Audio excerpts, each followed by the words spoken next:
kamyaya urvashi loka kamyaya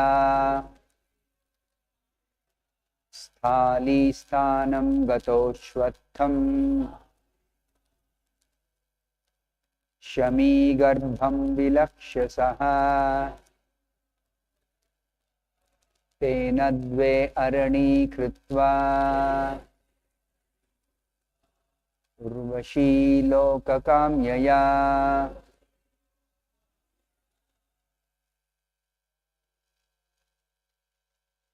stali sthanam gato shvatham shami garbham vilakshyasaha tena dve arani krutva urvashi loka kamyaya stali sthanam gato shvatham shami garbham vilakshyasaha tena dve arani krutva urvashi loka kamyaya sthali sthanam gato shvatham shami garbham vilakshyasaha tena dve arani krutva urvashi loka kamyaya. The next verse I shall read by myself, 45th verse. Urvashi mantrato dhyayan adharanim uttaram atmanam ubhayor madhye yattat prajananam prabhu. Synonyms, please repeat. Sthali sthanam, the place where Agni Sthali was left. Gataha, going there. Ashwatham, an Ashwatha tree. Shami garbham, produced from the womb of the Shami tree. Vilakshya, seen. Saha, he. Pururava, tena, from that. Dve, two. Arani, pieces of wood required for igniting a fire for sacrifice. Kritva, making. Urvashi loka kamyaya, desiring to go to the planet where Urvashi was present. Urvashi,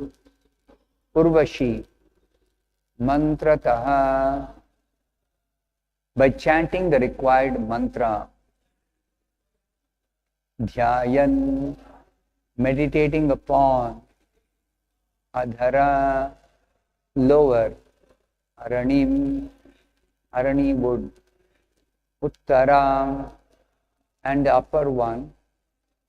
Atmanam, himself. Ubhayo madhye, in between the two.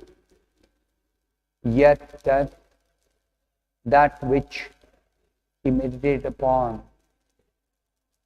Prajananam, as a son. Prabhu, the king.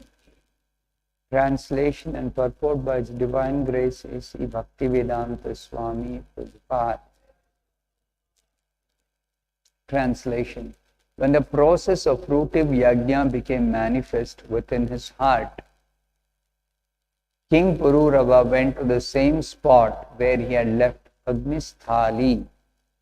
There he saw that from the womb of a Shami tree, an Ashwatha tree had grown. He then took a piece of wood from that tree and made it into 2 aranis.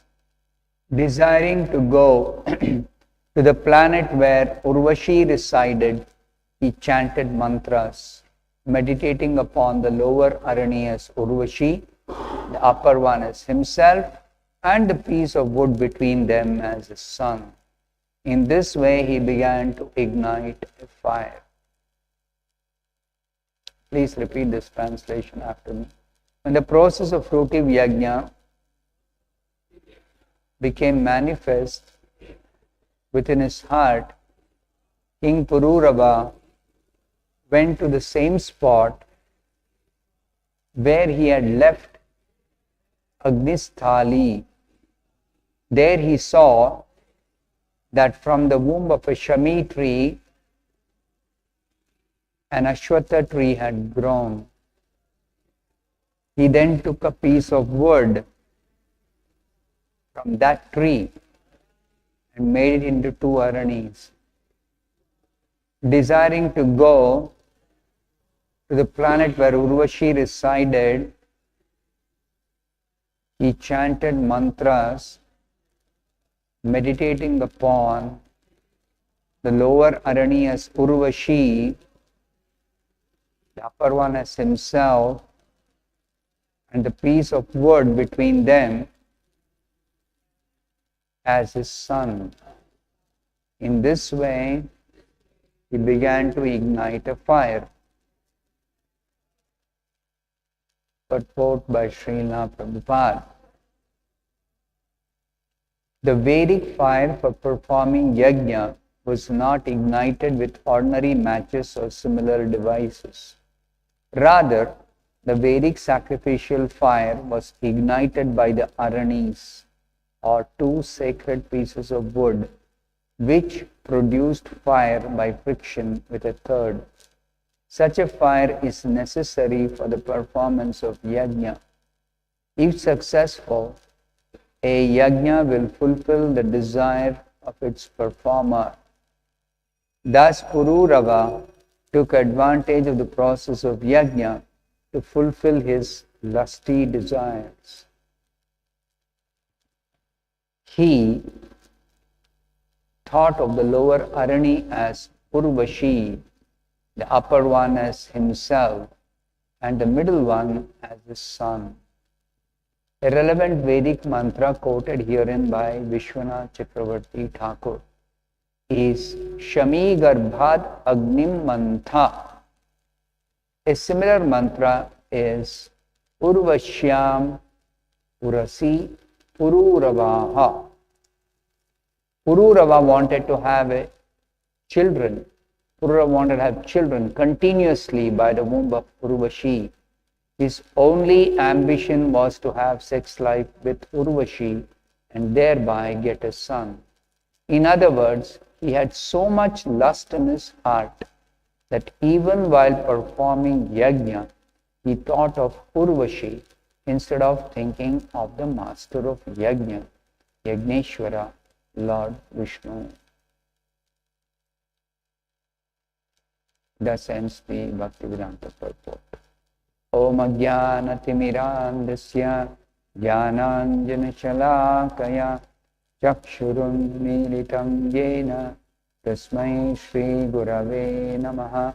Nama Om Vishnupadaya Krishna Presthaya Bhutale Srimate Bhaktivedanta Swaminiti Namine Namaste Saraswate Deve Gauravani Pracharine Nirvishe Shunyavadi Paschatya Deshatarine Jaya Shri Krishna Chaitanya Prabhu Nityananda Shri Advaita Gadadhara Srivasadi Gaura Bhakta Vrinda Hare Krishna Krishna Krishna Hare Hare Hare Rama Hare Rama Rama Rama.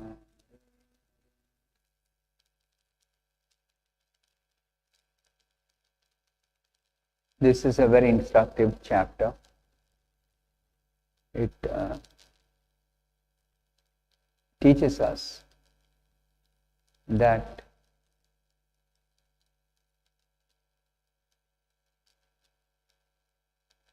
in this material world, while being engaged in ordinary activities for maintaining this body, even a exalted personality who's a qualified Kshatriya, who's been trained in the Vedic literature, becomes completely infatuated by the beauty of one Apsara. So much so that he completely forgets, almost completely forgets what is his position, what are his duties, what is his responsibility, what is the goal of life. He completely forgets, almost completely. One cannot completely forget, but he mostly forgets to the extent that he becomes mad after her, after he is separated from her. So this is the power of the illusory energy which acts on the consciousness of all living entities, particularly the human beings.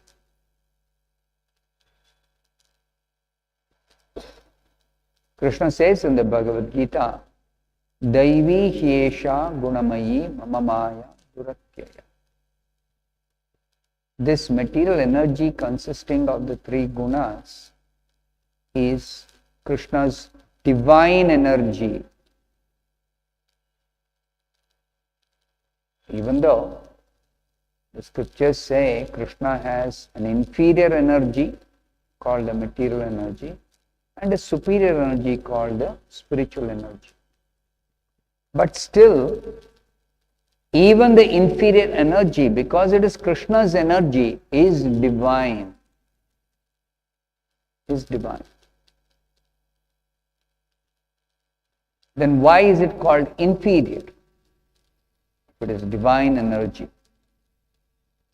Because it's meant for an inferior purpose. This material energy is meant for conditioning the living entities who are forgetful of Krishna, so that they may forget who they are, not only forget Krishna, but forget even themselves. And in such forgetfulness, under the influence of this energy, they may attempt to fulfill their material desires. So actually this whole creation, material creation, is a product of this material energy only. How wonderful is the working of this material energy, that the energy which is lying inactive, simply by the glance of Mahavishnu, Supreme Personality of Godhead, it becomes agitated, energy becomes agitated, and by the will of the Supreme Lord, it becomes differentiated into this huge, gigantic material creation, consisting of so many details. In the beginning, there is only this inactive material energy lying dormant in a corner of the spiritual sky, like an insignificant cloud in the vast sky where there is brilliant sunshine. One insignificant cloud But what is that insignificant cloud as far as living entities are concerned? That is the material energy, the divine energy of the Supreme Personality of Godhead. Potentially very, very, very, very, very powerful. Mamamaya duratyaya. Therefore, Krishna says, it is very difficult to overcome this energy for the living beings who are conditioned by this energy and are busy trying to enjoy the material products under the influence of the material modes. The same energy acts in two ways or performs two kinds of functions. Try to understand this. This is very, very important. Energy is activated by the glance of Mahavishnu. Immediately, the energy differentiates into what is called as three gunas, three modes. This aspect of the material energy is not understood by most people. Even great Vedic scholars, learned scholars in the Vedas, they study the whole Vedic literature, but they miss out this. That it is the material energy, which is the divine energy of the Supreme Personality of Godhead, the absolute truth, which actually becomes the differentiated into what is called as the three gunas. These three gunas are so powerful that they completely influence the living entities who are completely spiritual by nature to forget Krishna, to forget themselves, and to become completely infatuated by the products, the inferior products of this material energy in terms of the material varieties. The same material energy, one portion becomes activated as the three gunas, and another portion becomes the substance called the false ego. False ego. This false ego is acted upon by the gunas to differentiate further into mind, intelligence, and then the different elements, earth, water, fire, air, sky, and the corresponding sense objects called sound and sense of touch and the form and the taste and the smell. Nothing but the material energy. It is just the material energy. But so many divisions, so many varieties.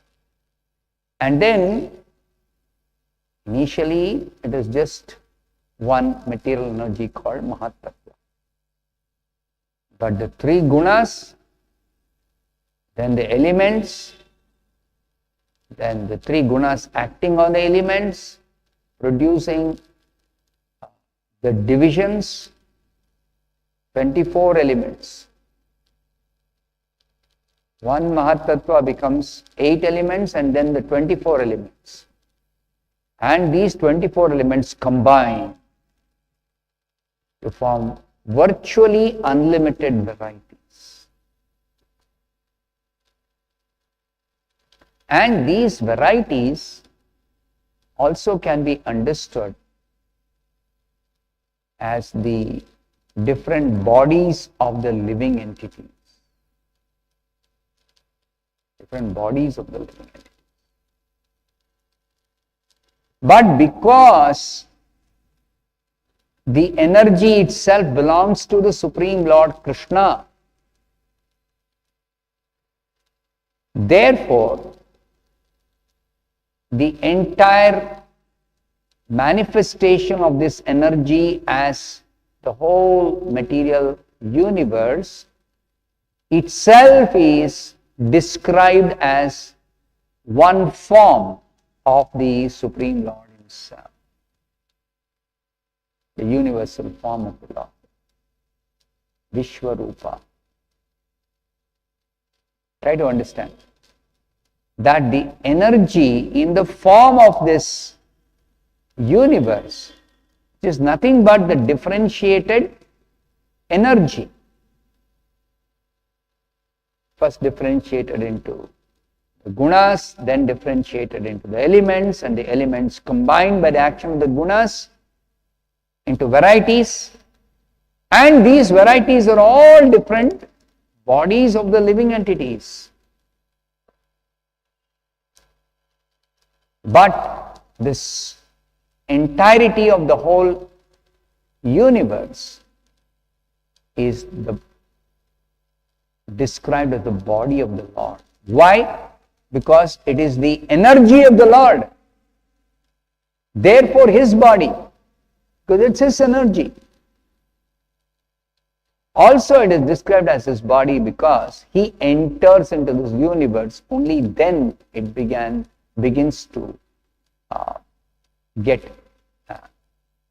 differentiated and activated. Otherwise, simply some lump of matter.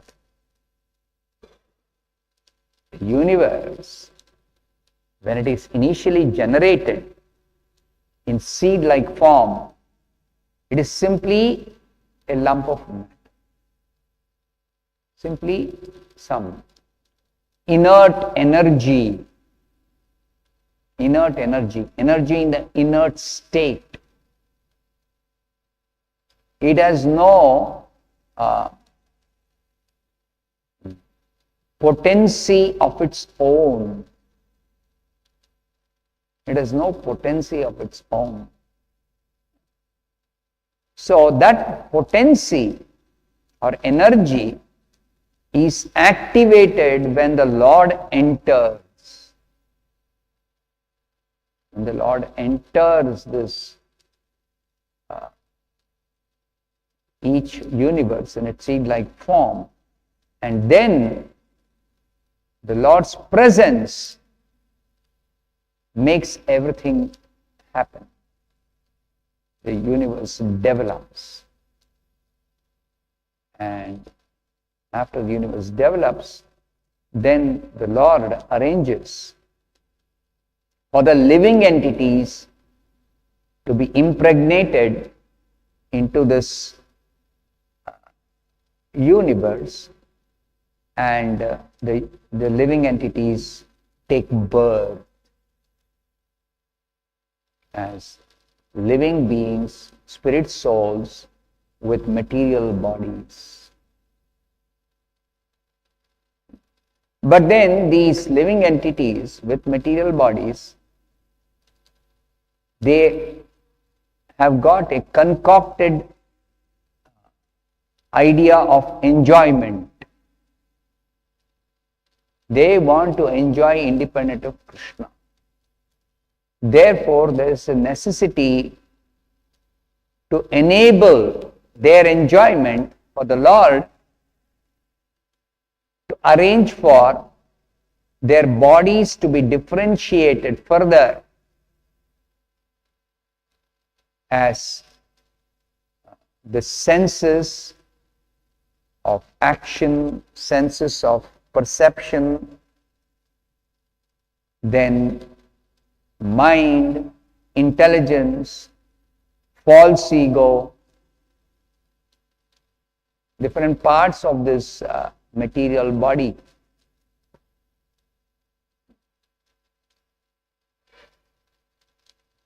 So this whole arrangement of the Lord is the mercy of the Lord for satisfying the concocted desires of enjoyment of the different living entities. And even after doing all this, the living entities, because they are spirit, they are totally unable to enjoy materially, even with all the arrangements, by themselves. Then the Lord has to enter the living entity's heart as the super soul and direct and guide and conduct the entire material nature in such a way that the living entity can think, I am this body, these senses are mine, and I use these senses for exploiting the sense objects and thereby enjoying them. So the whole thing is simply orchestrated by the Supreme Lord, the Super Soul, in his feature as a Super Soul. And foolishly, under the influence of this false ego, we are thinking, I am the Lord, I am the Master, I am the enjoyer, I am the controller, I am the proprietor, I am the whatever. All these type of conceptions, they are called conceptions of the false ego, ahankara, gives rise to a whole civilization, a whole material existence. And further, this existence is complicated by what are called as material activities. Because these activities are not merely activities which are performed for the time being. No. There is a whole desire behind these activities. I do something for getting a particular result. And that result also has got different components.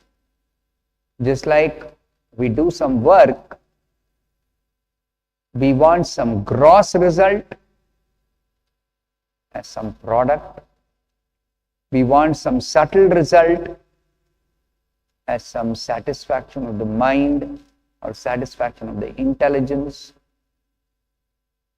or deeper than the mind and the intelligence is that false ego, satisfaction of the false ego. That's why the whole thing is described as one big illusion in the scriptures. Big illusion. Moha. Ichhadvesha samuthena dvandva mohena bharata. Sarva bhutani sammoham. Moha is the illusory effect of the material energy. But how much are the living entities illusioned? Sammoham, almost totally infatuated, totally bewildered, that they almost totally forget who they are. What is this world? Who is Krishna? What is this life? What is the purpose of life? Everything is forgotten. And the forgetfulness is not easily mitigated even by study of the Vedas, severe austerities, because all these study of the Vedas, the same purpose. I want to satisfy my material desires for enjoyment. Where somebody does some vrata or penances, also for the same purpose. Somebody does some pious activity, some fruitive work, also for the same purpose. Somebody even worships God or devatas, same purpose. So this is called Sarva Bhutani Sammoham Sarge Yanti Parantapa. At the beginning of creation, the Lord has created this world.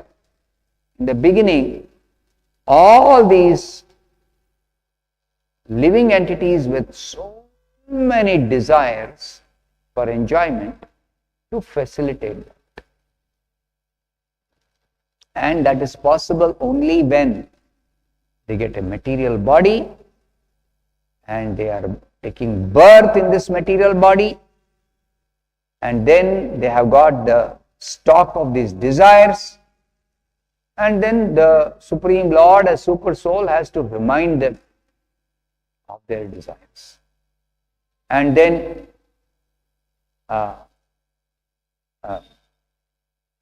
inspire them to work for fulfillment of their desires. Because this spirit soul is always active by its very nature. So the active spirit soul cannot be simply passively enjoying. Even that enjoyment has to be active enjoyment. Therefore, there is a need for something called material activity.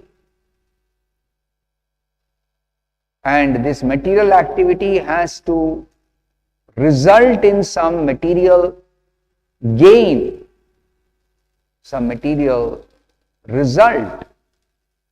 And that material result has to be enjoyed by the foolish, bewildered living entity.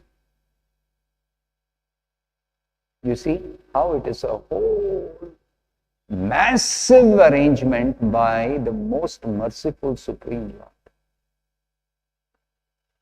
And therefore, in the Bhagavad Gita, Krishna very nicely explains in two ways what is this material existence. In the second chapter, he says, Dehinosmin yatha dehe, Dehi and Deha. Dehi is the spirit soul, the living entity, and Deha is the body, the gross and subtle body. The same thing is described in the 13th chapter as Kshetra and Kshetrajna. Kshetra and Kshetra. Kshetra means the field of activity. Kshetrajna means the knower of the field. Same thing. Dehi means the knower of the field, and Deha means the Kshetra itself. Idam shariram kaunteya kshetram iti vidiyate. So, Krishna very nicely explains all this to actually enlighten us, to wake us up, to help us get out of this illusion, to help us come to reality.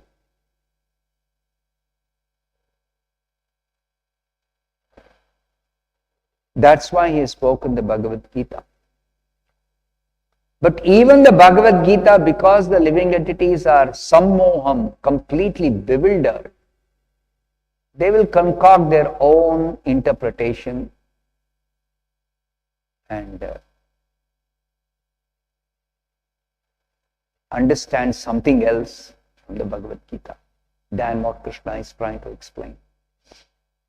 Have their own interpretation and completely forget Krishna, even though Krishna is a speaker. Krishna himself is describing himself. Completely forget Krishna, forget Krishna's explanation of who we are, what is this world, everything. Give their own interpretation.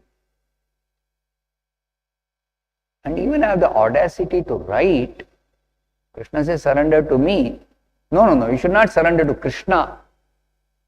You should surrender to something within Krishna. The so-called most learned scholar, acclaimed in the whole world, he is writing like this. So you can imagine the power of this illusory energy. And the Bhagavatam is warning us. And Krishna says, Daivi Hesha Gunamayi Mama Maya Duratyaya. It is not easy to overcome the influence of this illusory energy, the material energy, consisting of the three gunas. So we can see in the life of this King Pururava how much he is enchanted by this Urvashi. Even though Urvashi herself is actually trying to explain to him that you should come out of this infatuation, still he does not accept, he does not understand, he does not come out of the infatuation.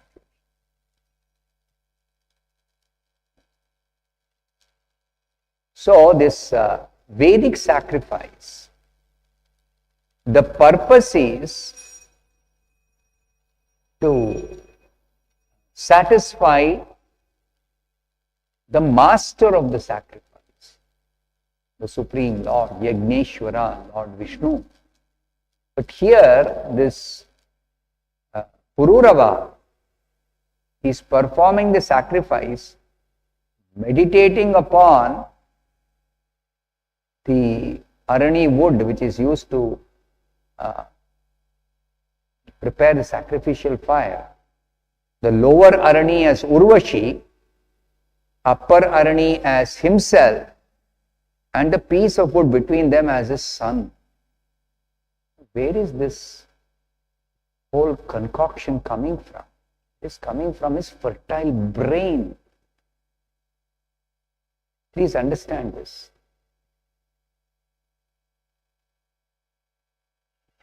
So therefore, he had so much lust in his heart, Prabhupada is telling, that even while performing yajna, he thought of Urvashi instead of thinking of the master of yajna, Yagneshwara, Lord Vishnu. Last point before I close. Srila Vishwanath Chakravarti Thakur is quoting the Vedic mantras, the original Vedas, to substantiate that this description is a factual description. It is not a imaginary story written by Vyasadeva or concocted by Shukadev Goswami. No, it is a factual incident described in the original Vedas. Urvashyam Urasi Pururavaha is a Vedic mantra, original Vedic mantra. Then one more mantra he quotes, Shami Garbhad Agnim Mantha. Exactly what Pururava did. He saw the Shami tree and he picked up two pieces of wood, produced fire by their friction with a third, And therefore it is said here, Shami Garbhat Agnim Mantha. It is accurately describing a historical incident. Whether you take the original Vedas or the Srimad Bhagavatam. But Bhagavatam is much easier to understand for all of us. The Vedas are trying to say that this material nature consisting of three gunas is very difficult to overcome, and we are completely infatuated by it. Only by mam eva ye prapadyante mayam etam tarantite you can overcome the influence of this maya, this illusory energy, only by surrender to Krishna. Now in the life of Pururava we will see this.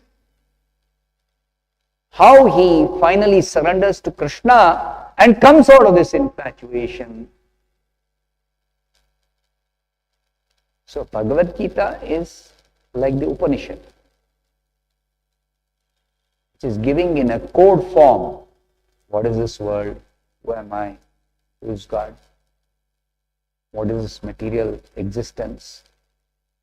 How we are infatuated, how we can come out of it. In code form. But people cannot understand. So Bhagavatam explains in detail